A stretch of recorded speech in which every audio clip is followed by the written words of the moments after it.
Happy Wednesday, everybody. I am so glad it's hump day and we are on kind of the slide down for the rest of the week. I am Tara Tuchel and I'm an SLP and I'm the founder of Autism Little Learners, and I help parents and educators who are feeling overwhelmed. I help them kind of try to overcome that feeling and feel more confident with their ability to teach and communicate with their little ones who are autistic.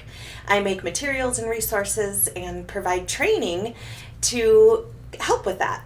So anyway, let me know in the comments where you're watching from. I am in Wisconsin. I teach in Minnesota, but we're right on the border. So I live in Wisconsin and we're finally having nice weather. So hi goalie, you guys. In a couple weeks, I'm going to be doing a Facebook Live with Goalie, Goally, and we're going to talk all about their digital visual schedules, routines, the device that they have that's affordable and available for parents and educators. I'm testing it out right now, so I can't wait to show you. And they're watching from Denver. So I'll tell you more about that as time goes on. Colleen Zilmer, you're here. I am so glad. Oh, yes. Hi to Kelsey from Wisconsin. All right, a couple Wisconsinites. Megan from Texas. Hey, she's one of my SLP besties online. Thanks for coming, Megan. And wow, we have several from Wisconsin. Jill, my friend Jill Grun from New Jersey.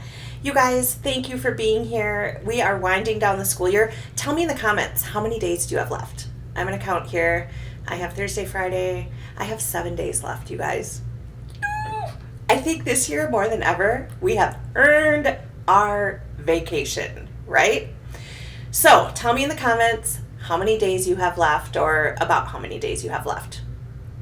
Now more than ever, we need self-regulation and co-regulation techniques, because always at the beginning of the school year, I would say, right before winter break, and at the end of the year, that's when we need it most. So I have to show you before we get started. Look at what my cousin made me. It's a tumbler, and she has my little logo on it and a straw. So I'm going to be sipping from this tonight. Isn't that cute? She did an awesome job. She surprised me. All right. So let's get the show on the road. Cassie has 11 days left. Madison has 20. Jill has 23. Oh my gosh, you guys, that's more than me. I'm sorry. You'll make it.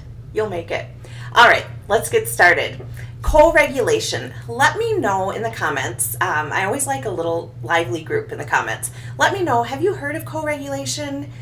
Do you feel like you have a good grasp on what it is? Let me know in the comments. I'm going to just get started talking about it here. So co-regulation is defined as warm and responsive interactions that provide support, coaching, modeling to children so that they can learn to understand and express and modulate their thoughts, feelings, and behaviors. All right, so I feel like I've always heard self-regulation. We need to teach self-regulation. We need to teach calming strategies. But it's just in the last couple years I've heard more and more about co-regulation. And when you hear me talk about it, you're going to picture kids that you have in your class or your own children where you're automatically using co-regulation and you don't even know it. All right? So I think this one is a really good, succinct way to say it. And if you want, take a screenshot of this because this is a great way to explain it to other people. So co-regulation is using your presence and your energy to support another person in regulating their emotions.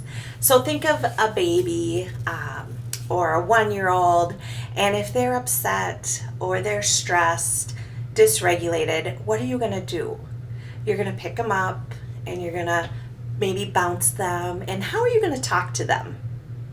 You're going to talk really nurturing and kind of that higher voice, like, oh, it's okay. It's okay. Oh, you're okay. And so you're saying stuff to them in this like higher sing-song intonation. You're comforting them. And so there, it's because they are not able to self-regulate yet. So they come to you to help them calm down. And that's kind of the essence of co-regulation.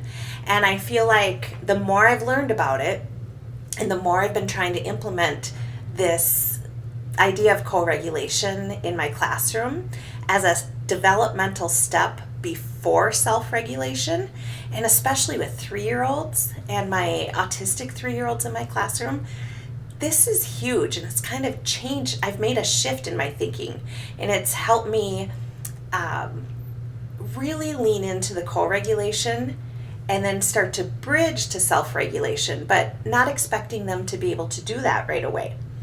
So many toddlers are not able to self-regulate yet.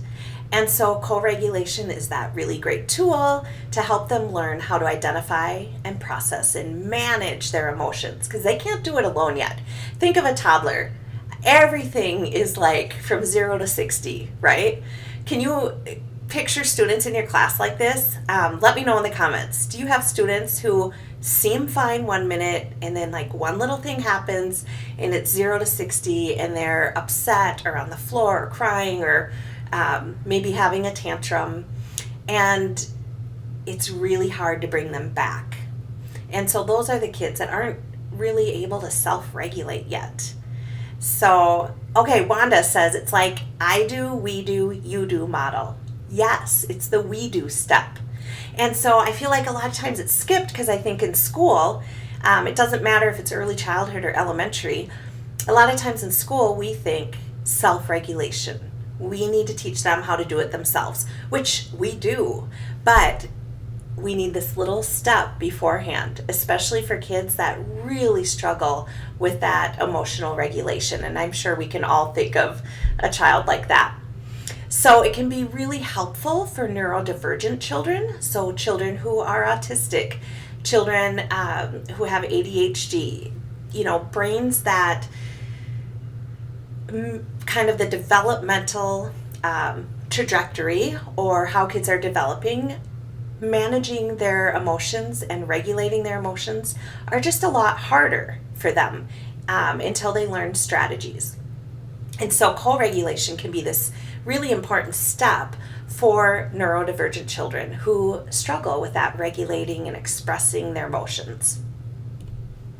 So this little graphic too, this is a good one, and you might want to take a screenshot of this too. How to co-regulate. So this is how we do it. We provide a warm and responsive relationship. So the first piece of co-regulation is developing a relationship, a positive relationship. And that is just one of my biggest things is in the classroom, and for pairs that have worked with me, I always say at the beginning of the year, like, we need to take a lot of time at the beginning of the year to develop relationships, develop positive relationships, because if we don't reach them, it's really hard to teach them. And this is all kids, but especially kids who are having trouble maybe understanding the structure. This is all new, being in a classroom, new people, they're young, they have autism. We need to even try harder to develop that connection. So, provide a warm, responsive relationship. And this is not from me, this is from University of North Carolina, Chapel Hill. And then their other piece is structure the environment. And so this summer, you guys, should I tell you? I don't know. Okay. I'm putting this out there, which means it's going to happen because I'm telling you. I'm going to have a 1-week boot camp, like a kickstart your school year boot camp, and boot camp in a good way, like a get organized way, not a this is really hard way, because I'm going to be restructuring and like getting really organized for this fall, and I thought, let's do it together. So I'm going to have like a para training book and info about co-regulation and prompting and like all these kind of things. And I'm going to make it super affordable so that we can all be organized and ready for the new school year. Anyway, cat's out of the bag, and that means that I have to do it now, right? I might call it kickstart. I kind of like that. Anyway, in that boot camp, I will talk about structuring the environment. And if you've taken my visual schedules course yet, in there we talk a little bit about structuring the environment for success. And so you're going to want to make sure you have like a sensory area, which we'll talk about in just a little bit tonight. You want to have a classroom that is comfortable, organized, and makes sense to our children's minds and the way they think. And so that'll be a piece of this boot camp. But anyway, then the other piece is teaching and coaching those self-regulation skills. So another way to think of co-regulation is that you're coaching, you're modeling, you're showing them how to do it. And then you can start building that bridge to self-regulation. And part of that's done through creating these like predictable routines. And when I show you some of the visual supports, you can see how if you teach it through the visual support over and over and over, then you get that predictability and the consistency, and it makes sense, and you can pull out the visual and they'll know what to do. Now, of course, we're talking about emotional regulation and self-regulation. It's not going to work every single time perfectly, but the more you practice it, the more likely it is to work in a tough situation. So those are kind of reason or how we co-regulate. And then this I thought was interesting. This is also from Chapel Hill, and it talks about how there's that balance of self-regulation and co-regulation. And so you can see as infants and toddlers, you're mainly down doing the co-regulation. So it's lots, you can see those arrows coming down, lots and lots of caregiver co-regulation. And in preschool, look, it's only like not even halfway up. So typical preschoolers, they're still using a lot of co-regulation. We need to soothe them and help them. And so when you look at co-regulation through those lenses, you see it's all around us. We're doing it a lot. We just didn't call it anything probably. But you can see preschoolers are starting to learn a little bit more of these self-regulation techniques and can calm or soothe themselves somewhat more. And then it just keeps going up and up and up as kids go into childhood, adolescence, and our young adults. So that's the path we want to take them on. But a lot of times our autistic students really need some extra help with that. All right, so like I said before, co-regulation starts with a positive and nurturing relationship. It starts with a structured, predictable routine. And so I talked about like the classroom environment being organized and structured, but also a predictable routine. And sometimes that's hard to do at home because it's life. But if you can implement like little routines throughout the day, that can kind of help bring back the structure into the home. Provide physical and emotional comfort. I mean, that one is a no-brainer. Speak calmly and give affection, and I'll kind of speak more to that in just a minute here. It's really hard to regulate a child when you yourself are dysregulated, and we've all been there. And then modify the environment to decrease demands and stress. So let me move on here. All right, so for external structure in the classroom or at home, you can have a calm down space with materials. And I think in future blog posts and maybe a Facebook Live, it would be fun to share some different calm down areas look like. Tell me in the comments, do you have kind of a calm down area, safe space? Let me know what you call it in your classroom or home. A place where kids can go and maybe there's some sensory toys, some fidget toys, a little story or visuals about calming down. I'll try to take a picture tomorrow of the preschool classroom, not my classroom, but the integrated preschool classroom that I service kids in the afternoon. And Angie's class has a really nice calm down area. So those I think are always so fun to share. Madison says she has the calming corner. Patty has at home the peace room. I love that. That is such a great name. So you want an area where you can say, okay, let's go over to the calming corner, or let's go to the peace room, and we'll calm ourselves down.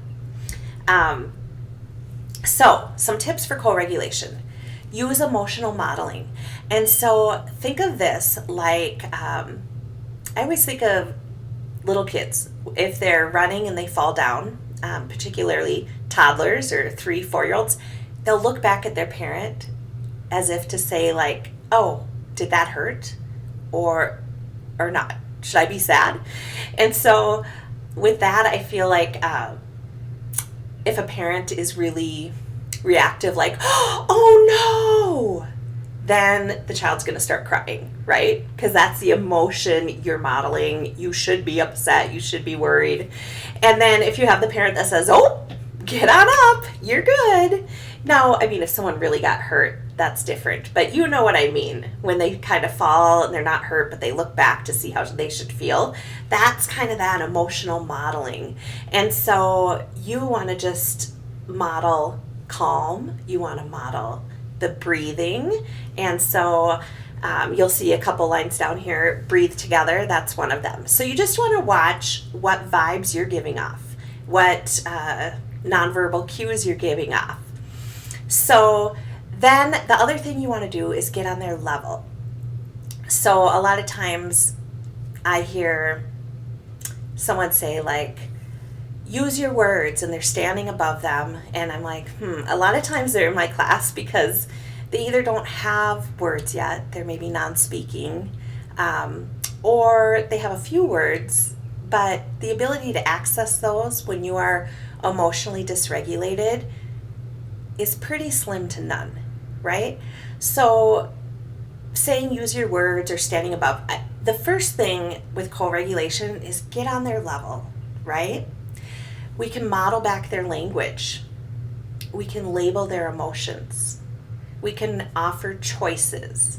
So some of these things will come together when I show you some of the visual supports in just a bit. Make it visual. So I can't remember if I have this in the slide deck, but I'm going to mention it now because I'm thinking of it. So modeling back their language. A lot of our kids who are autistic and they maybe don't have functional language per se, like coming up with novel sentences and stuff, but they have Gestalt language, which means if they're a Gestalt language processor, they learn chunks of words instead of just single words. And so that might be a child who says, when they want to go outside, they might say to you, let's go outside, or they might say, do you want to go outside? And they say it to you the way you say it to them. And so the pronouns might be mixed up, but you know what they mean. They're taking that chunk that they learned from hearing you, do you want to go outside? And they're using that. It's a bit of delayed echolalia, but turned pretty meaningful. And so with kids like that, I gave an example in my blog post this week. There was a student a couple years ago, and she would say, it's okay, baby, it's okay. And when she was upset or getting dysregulated, and she'd say, it's okay, baby. And I'm positive she said that because that must be what a parent says to her if she's upset. That is co-regulation. So she's taking that chunk that she learned, because that's how she's processing language. She's taking that chunk and applying it in preschool to try to calm herself down. And so that is that bridge for her from co-regulation to self-regulation. Obviously, mom or dad were comforting her and saying, it's okay, baby. And so then she started saying that to comfort herself. So let me know in the comments, do you have students like this where they, you can hear them saying things where you're like, I'm pretty sure that's what their parents have said to them. I have another little guy now. He's going to be going to kindergarten, and he has verbal skills, like he can sing songs that he loves, but he won't ask me like, hey Tara, can I have a fruit snack? You know, he's more of a Gestalt language processor, And so when he's getting upset, if I'm working with him and everything seems good, if I hear him say, see you next time, goodbye, see you next time, and he doesn't even have to sound stressed yet, I know he's stressed because I've developed a relationship and I've learned his nuances. And so he says, see you next time, see you next time. And I know that that is the very start of going up with his emotional regulation. So I always know, okay, I better help him implement something now or take some of the stress or the demands away. And we actually put that in his behavior plan, was that if he's showing signs of stress, we're going to decrease the demands. And if someone's looking at it from a behavioral viewpoint, they might say, well, then he's getting out of it. But you know what? It's not worth a meltdown. It's not worth a stressed child to worry about that. We're working with little kids, and I would rather build the relationship, decrease his stress, and then once he's back to stable, calm functioning, we can come back with the activity. It's okay. Yeah, Madeline said she's heard that too. You okay? You okay? So those are those Gestalt language.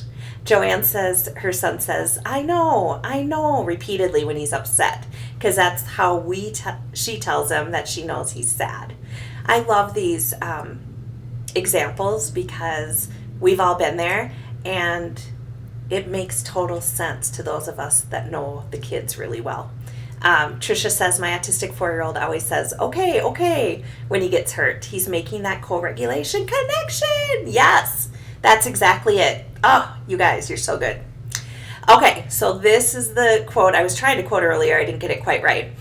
A dysregulated adult cannot regulate a dysregulated child. So we've all had those moments. It's a hard day. We're frustrated. It's loud. We're listening to screaming or crying, and we can't pull them out of it.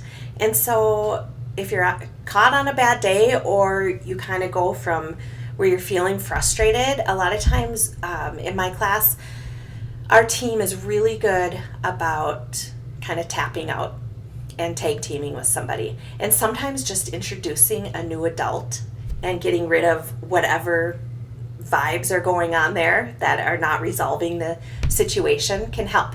And in fact, it happened to me today. And so we need to let go of our pride, right? And so I was working with a student, and we were building this like little dinosaur, and he had this little screwdriver, and he couldn't get it to go. And I offered to help. And then he was really upset that I offered to help. I think he was like, I want to do it myself, but he didn't have the words to say that because he was super frustrated. And so just me offering to help him, it just sent him over the edge. And he was crying and inconsolable, and I was trying all my tricks and all my things and offering a break and doing everything I could, and it wasn't working. And so one of my paras came over, because she kind of knows that we all do this, there's no shame in it. She says, would you want me to take over? And I'm like, yes. And I think those are the times where, like I said, your pride, you're taking things personally, just needs to go out the window, because sometimes just introducing the new person, it doesn't mean they're better at it. It doesn't mean the child likes them better. It's just change of pace, change of scenery. All right, let's switch out. And so we just swapped. I went and worked with the kid she was with, and she took over and was actually able to get him to our calming room and get him engaged with something there. And it ended a lot faster, and he became regulated a lot faster than if I would have sat there and kept trying, because I think he was just over me. I offered to help. It's not okay. Anyway, do you guys do that ever? Or is that something you think you'd like to do? Consider with your staff in your classroom? Like, just accepting that help, I think, is really, really great. Kelly says, any thoughts on a kiddo who refuses work in a regulated state and becomes dysregulated anytime we attempt to help him with work? Trying to find the balance of regulating and doing just a little bit of work. Yeah. So I think with that, without knowing him or the situation, a lot of times we back up and we do relationship building. And sometimes we'll start trickling in work while we're playing and doing something they love. So, kind of doing it in almost like a sneaky little way, because then they don't realize because they're playing something they like. So, I may have a student that loves Play Doh, and then I'm going to bring out the work that we're working on and kind of intermix it in. But you can always email me if you have further questions on that, and I can see what I can do to help. What about a single parent who does not have help available? Okay, super good point, because you're not always with a group of people like we are in school. I think sometimes it's any way that you can take a breath and not take it personally, and then maybe just switch up your approach. And when you see the visual supports, this might help you get an idea of what you can do to help. This little guy that I worked with today that was having the fit, we usually use this Zones book, and I'll show this to you at the end. Have you heard of the Zones of Regulation by Leah Kuypers? She's wonderful. She has a really great resource, a bunch of resources about the zones of regulation. And so we kind of adapted that, and I'll show you this at the end so you can see it bigger. But the little guy I worked with today, he usually, if he's upset or crying, if we show him this and he has the opportunity to say, I'm sad, I'm in the blue zone, and then we turn to the blue page, and he always picks this picture. He always wants a squishy ball. So, anyway, I'll show you this more at the end, but if you build in some of these predictable routines and visuals, it can start to help with those kind of things. All right, another quote that I loved: when little people are overwhelmed by big emotions, it's our job to share our calm, not join in the chaos. And it can be really hard to do because we just want to go and, get the work done or move on with our day or feel accomplished and being able to calm them down. And when it doesn't work, kids feel that vibe, and they know, and that's part of co-regulation, is bringing our vibe down so that they can feel it. The biggest thing as educators when talking about co-regulation is just talk to the parents first and get their insights on what their child does to calm down. So we have a little girl now who likes to carry around a hijab, and it's tied up, and it's kind of like a security blanket for her. And if we didn't have that tip from her parents, oh my gosh, I don't know where we would be. And so we make sure all the staff know, it always needs to be nearby. And if she's starting to whimper, that's our first thing we do, is make sure she has that to hold. But it's going to give you more ideas on co-regulation, and that example I told you with "it's okay, baby." If the parents can tell you, oh, when she says this, it means this. Or when this other little guy says, when he says, see you next time, if we know, or I could tell next year's teacher, if you hear that, it means he's getting stressed. Now's the time, before it's a big meltdown. Now's the time to really make sure you're doing that co-regulation or implementing some of the visual supports. Someone asked about the quote. Yes, when little people are overwhelmed by big emotions, it's our job to share our calm, not join their chaos. That one's a good one. The other thing, a lot of kids are calmed by certain songs. So I have this one little girl this year that whenever she's starting to get upset, or I can just see tiny little indicators that she's becoming dysregulated, I'll sing the mommy finger, where are you? Here I am, how do you do? Obviously, you do not have to be a good singer for this to work. So it calms her down. Not every time, but even if it works 5 out of 10 times, it's huge. So knowing those little tips and tricks from parents.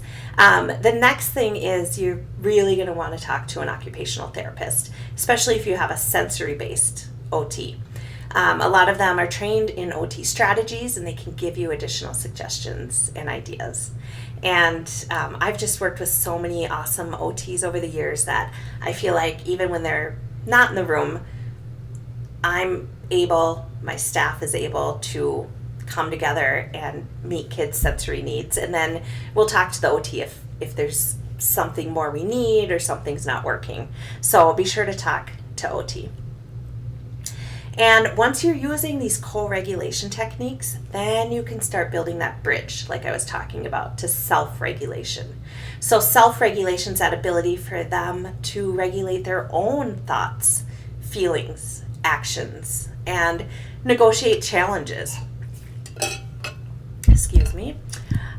With young autistic children, the best way to promote self-regulation is to develop predictable routines. And those predictable routines can include visual supports. All right, so here's one of them, the calming sequence. And I'll give you a link at the end for where you can find these resources. But you can make your own. You could take a picture of a child doing these 3 things and make your own. But deep breaths. I think that's one thing when we're working on co-regulation that we need to do is quietly taking deep breaths. Squeeze hands. So we squeeze and we let it go. And we squeeze and we shake it out. Rubbing legs. So these are kind of little things they can do while they're sitting or that you can show them too. So the nice thing about these 3 things in particular is you can model it. You can show it. You can do it together. You can make a video of another child doing it and have a video model for that and then play it back. And then just saying deep breaths, they're not going to know what that means at first. And so teaching deep breathing, I don't know if you saw, let me know in the comments if you saw my Instagram reel or TikTok with the deep breathing square thing here, the visual support. Let me find it here. This one. So with this one, you would just say, this one, it's nice because you can like have something to hold and touch. So you'd say, smell the flower, blow out the candle, smell the flower, blow out the candle. And you can go around this however many times you guys decide. Okay, we're going to do it 3 times. And then on the back, you can paste on the directions. So it says everyone can be using the same language. So put your finger on the flower and breathe in through your nose, smell the flower, then put your finger on the candle, breathe out through your mouth, blow out the candle. So this is something where when you implement it, you teach it when kids are happy, in a great mood. You don't teach it when they're upset because you know what's going to happen to this. It's just going to be crumpled up and thrown. So we need to teach it when kids are calm and they're regulated and make it a fun game. And then you can start to access it when they're becoming dysregulated. A pinwheel, blowing bubbles, those are great things to teach deep breathing too. Let's see, I have a question here. You mentioned co-regulation is usually with autism and kids with ADHD. Can it also be with kids with behavior issues? Yes. Co-regulation is used with all children when they're young. And so if they're at a point where they're going 0 to 60, no matter if they have any kind of label or not, using self-regulation and co-regulation techniques is really important. Kelsey says she's been using mindful mazes and can trace and breathe. Ooh, and it's a good addition to the calming corner. Ooh, you got to post about that or send me an example of that. And Patty says she introduced the smell the flower with real objects first. Awesome. I love that. Model the use of fidgets. And so usually kids will kind of know what to do, but not always. And so you can model them and give the language to it. Like, I'm feeling worried or I'm feeling frustrated. I'm going to push on my fidget toy. Um, the poppets, I mean, like the best invention ever, right? The other thing we all have on our lanyard. So here's my lanyard. We all have the dimple. So the one with two, and it has a little spot with a carabiner. So the dimple is the best because you can be walking down the hall, and let's say all of a sudden you're in the hall and a child's starting to show signs of stress or dysregulation. A lot of times just giving this to them can help pop them out of it, help focus their attention on something else and redirect.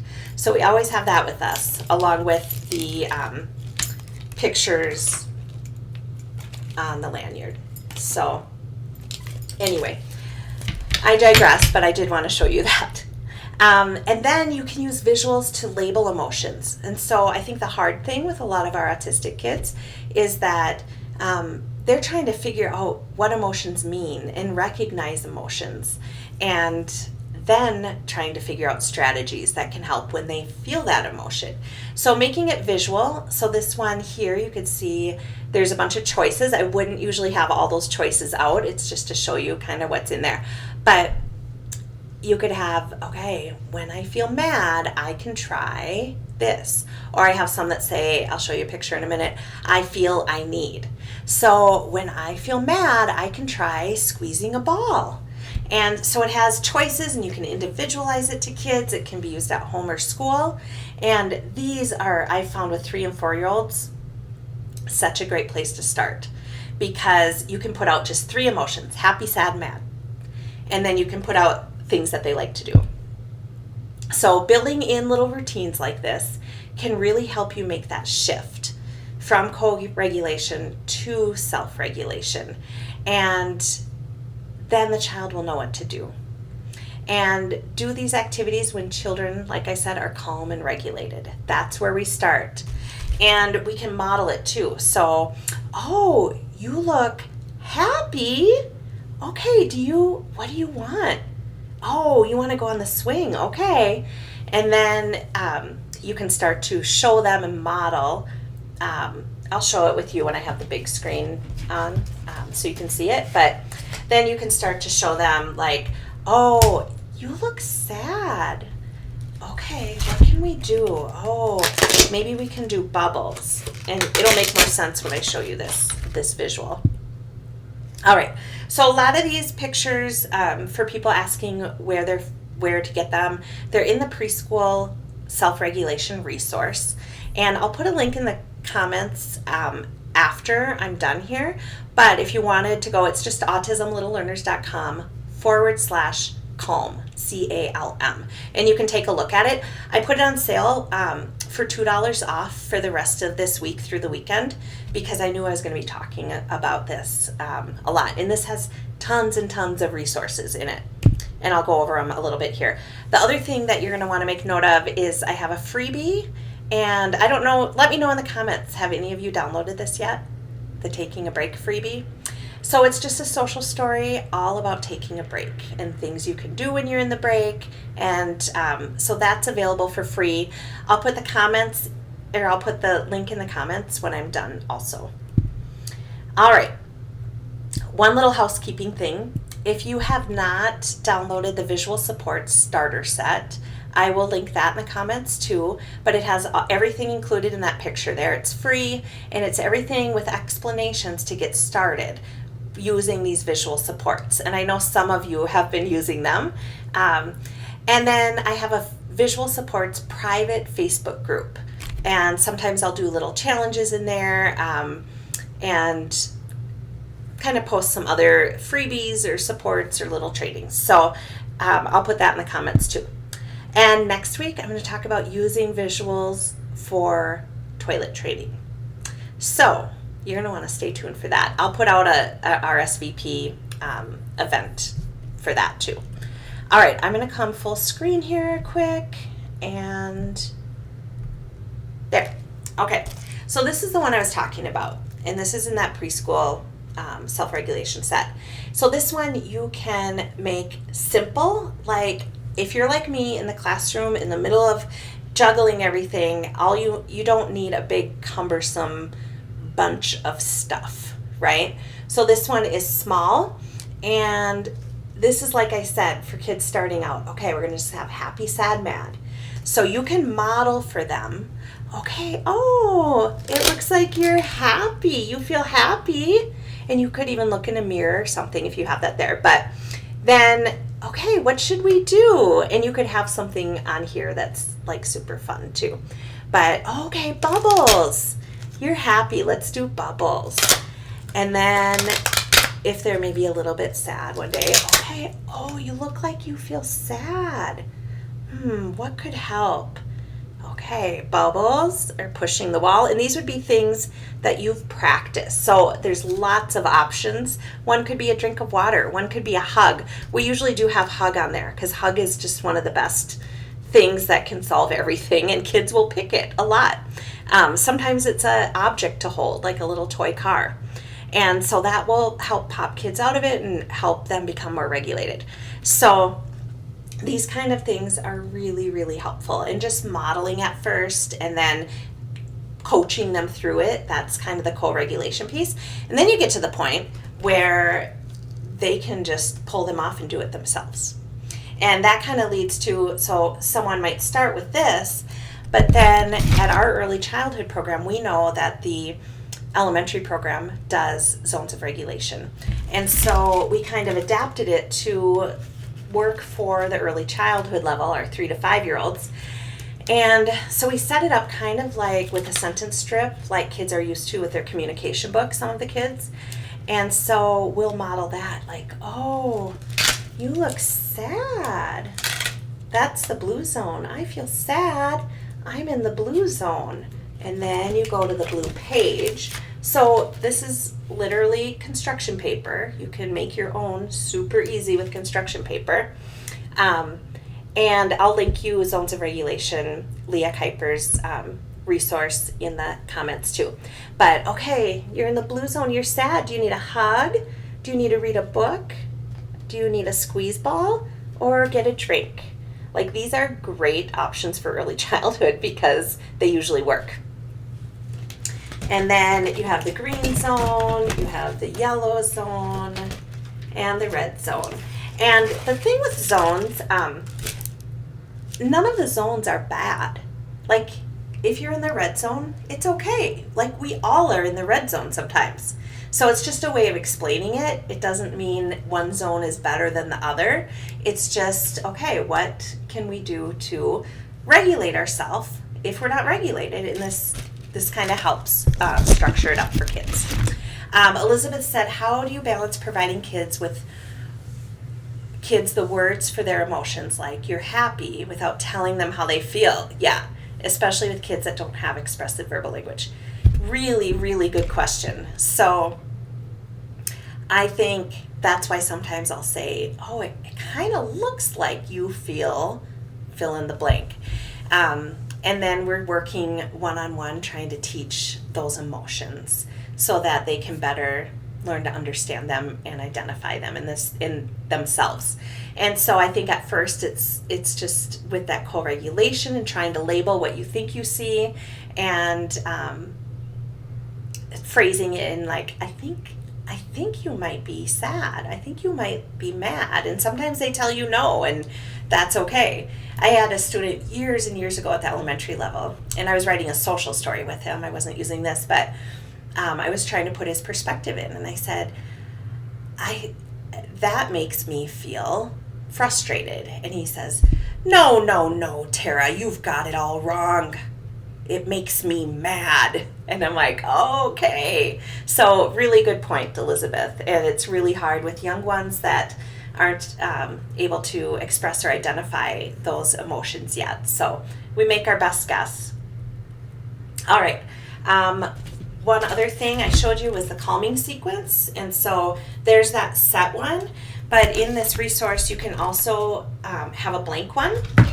And then you can put your own Velcro on it and make an individualized sequence for kids, or change it up if you need to.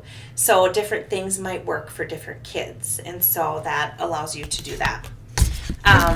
One of the other things, there's some visuals like this where you can, okay, we want to do 5 deep breaths. so we're going to do this. All right. Smell the flower, blow the candle out, and then you can put this on or they can until you fill up the card, and then they're done. So this is creating one of those predictable routines again. Over-practiced, predictable, consistent. So when they see this come out, they know what to do, right? Same thing for like things like pushing on the wall. And pushing on the wall is more like, oh, like trying to get some of that heavy work. And so this is something you could talk to your OT about, but that's a fun one too. Nancy said, do you sell the visuals for the zone booklets? I do not, because Zones of Regulation is trademarked and everything like that. I'll send you her info, and actually, for those of you that know Zones of Regulation, this is like a random trivia fact. Leah Kuipers, who developed Zones of Regulation, grew up about 10 minutes from where I live. We're in neighboring towns. And our dads wrestled each other in high school at sectionals, I think. So, kind of funny. Okay, a couple more things. This is going way over my normal half hour. But this book, Wiggles, Stomps, and Squeezes, Calm My Jitters Down, is so good. I need to wiggle, I need to tap, I can't explain why. The steaming pile of mush in front of me smells weird and looks squishy. I mean, this is one of the best children's books that I've found to talk about sensory issues. To the child, to the class, anything. You can use it anywhere. Another one I like is this Breathe Like a Bear. It's really cute and calming, and it's a board book, which is nice. And so it just talks about this bear, and in her cave she breathes slowly in and slowly out. So that is a really sweet book too. All right, and this is the Taking a Break book that's free. And it says, sometimes a teacher may ask me to take a break. And then going to the, whatever your area is called, and then how there's going to be some break time choices, maybe a pop-it. So that's the one you can get free on my website. Okay, I think I got through everything. I am sorry to keep you longer. I usually do a half hour, but this topic just kind of got out of hand, and it really got me thinking this week, and I love your comments and your questions. And Nancy, Nancy, you message me if anyone would like just kind of like a template for the Zones of Regulation book or something. I'd be happy to share where you could just add the construction paper pages, but I could give you something to kind of go off for that. Leave any questions that you might have. I'm going to go out to dinner with my fiance. We're getting married in September, and end of the school year, I don't see him enough.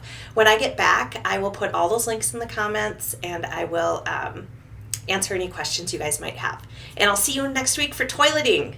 All right? Have a great end of the week and a great weekend. Bye-bye.